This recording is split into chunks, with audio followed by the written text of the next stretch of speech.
Heading just around the corner, we now have a tea tasting at Silk Road with Canada's leading authority on tea culture, Daniella.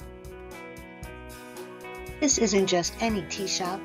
Every blend here is inspired by the ancient Silk Road, a journey of spices, herbs, and flavors that connected East and West for centuries. We're going to show you how to taste tea as tea professionals do, because a lot of people know how to taste wine, but how do you taste tea? So the first thing that we do when we're wanting to taste tea as professionals is to start, you immediately notice there's a smell that's coming your way. Yeah. Can't help that. Yeah. Now, the next thing we do is we look at the color of the brewed tea, and we actually call that the tea's liquor, even though there's no alcohol involved. So it's the tea's liquor.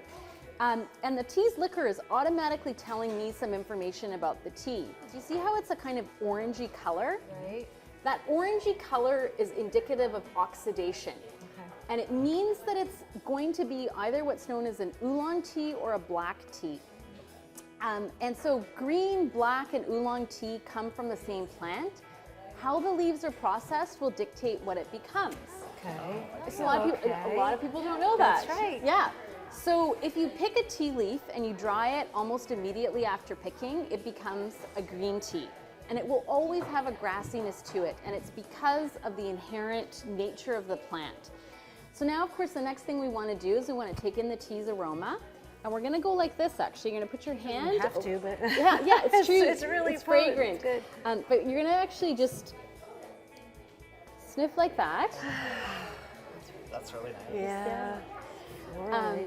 So, and it's infused. Now, this tea is infused with local berries, and we grow a lot of local berries here. We're really known for like really delicious berries on the island here.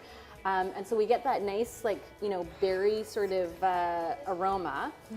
Now, the next thing we're going to do is we're going to take a small sip of the tea, and we're just gonna swirl it around in our mouths very gently, not in the way that you do with wine, because with wine, the alcohol content in the wine means that the swirling and the oxygen in there are making you taste it more and releasing flavors.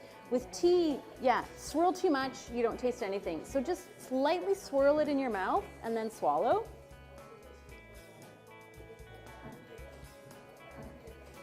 That's beautiful. And now the next thing we want to do is we want to think about what's the aftertaste. So we want to take in the aftertaste, and you'll notice some things about the aftertaste of this tea. So it's very smooth. Very. It's very sweet. You would almost say that there's sugar added to it, but there isn't any sugar added to it. And that's a mark of quality. So the more bitter a tea, usually the lower quality it is. Okay. Often the more stale it is too. So you can have a tea that's really robust in flavor. As soon as we start to get too much astringency and bitterness, we know we don't have a good quality tea. You know that. Oh, I knew there was so much to tea. All right. Exciting. So pinkies up. Never going to be able to drink tea the same again. That's right. Silk Road tea Which is proves that you important. don't That's have to right. travel far to taste the world. It's a beautiful reminder that sometimes the greatest journeys begin with a single cup.